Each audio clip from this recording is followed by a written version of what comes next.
just to simplify, periodization can be a bit of a fancy buzzword, but essentially it's just what are we prioritizing in our program in this current phase? And you can look at that from a daily to a weekly, monthly, and a little bit longer over, obviously more of a macro yearly point of view. So probably if we start big picture, how do we want to play? What's the game model? Are we going to be playing fast, attacking brand of footy? Are we going to be more contest-based, defensive style play? Are we going to be more skill acquisition, maintaining possession? So understanding really clearly on how the team's going to play. Then within that, what's our profile of our training squad? Where do our athletes sort of sit from a profile point of view, from conditioning, aerobic capacity, to speed, to our strength, to our power qualities? And then ultimately, what's in front of us? Where are we at? Are we coming off a Christmas break where the players have had 3 weeks off and you really don't know what they've done? Some have followed the program, some have done their own program, some have done not much at all. And they've been perhaps overseas or in an area that they have no access to any equipment. So there's lots of factors that can go into it, lots of constraints, a lot of things out of our control. But ultimately, if we're just keeping it a simple focus on it, periodization is what's important right now. Why does it matter in AFL? It's one of the more complex and chaotic games. It's the longest duration game. So obviously from an endurance perspective, it's highly demanding, highly stressful, but it's also 360 degrees. So the nature of the agility and the contact aspect just means that there's a lot of strain and stress and a lot of awkward positions that the body's put under.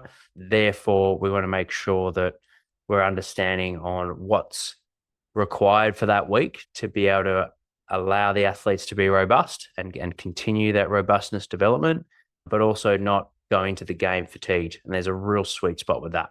You can definitely undershoot and be conservative, whether you call that a medical model or not. Essentially, it's just undershooting and focusing on allowing players to be available, but are they really at their peak for performance? And then you've got the performance model, and the extreme of that is you might be on a bit more of on the risk side of things. Perhaps you're exposing yourself to more load-related injuries naturally, especially with a squad of 45. Not everyone's going to be able to handle a demanding program with that trade-first mentality. So you can have different approaches, but we want to be thinking yearly and then in terms of monthly training blocks and what's our big focus from a physical point of view. So it's really important the whole club's on board on each training session so we know where we're working. If we break it down into, from an AFL perspective, pre-season, we've got our foundation period, which is pre-Christmas. Then we've got our transition period, which is the new year. And then the phase that we're in currently when we're working towards game fitness and looking at our training squad for round one. And then you've got obviously the home and away season, which is long. And then you've got your finals, which clearly we want to be in the best shape that we could possibly can be and most available come finals. Then you've got your final block, which is the off season, which is all about rejuvenation and mental and physical recovery. Moving into our in-season mode, it's really important that we're not going into that recovery cycle where with the mindset is that pre-season is where you do your work, in-season is where you work hard on game day, and the rest is recovery. It's really important that we're putting in the work in the gym early in the week.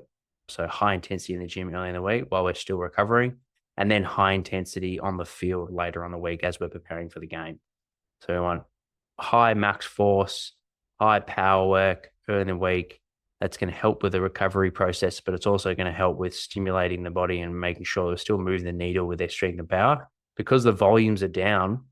So if you're covering 25K a week, you in preseason at times you're covering 40K a week. So they're significantly down in season. It's a great opportunity to make some strength and power progress for those athletes that need it.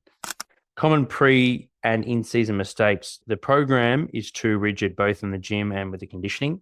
And strength and conditioning coaches are more prioritizing your 2K time trial and fitness tests or your max 1RM. And you're not thinking about what's most important, which is their football and their availability. Those things are important, but we don't want to sacrifice peak performance on those tests for the detriment to the player. So making sure an individualized approach is always at our forefront. In season, like I mentioned before, too heavily focused on the recovery program. Recovery should be up until the 3 days post game day, and then the athletes should be recovered. Now we're focusing on performance.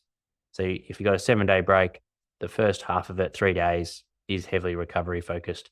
the next 4 days leading up to game day or 3 days leading up to game day should be heavily performance focused. And that's going to be different for each individual.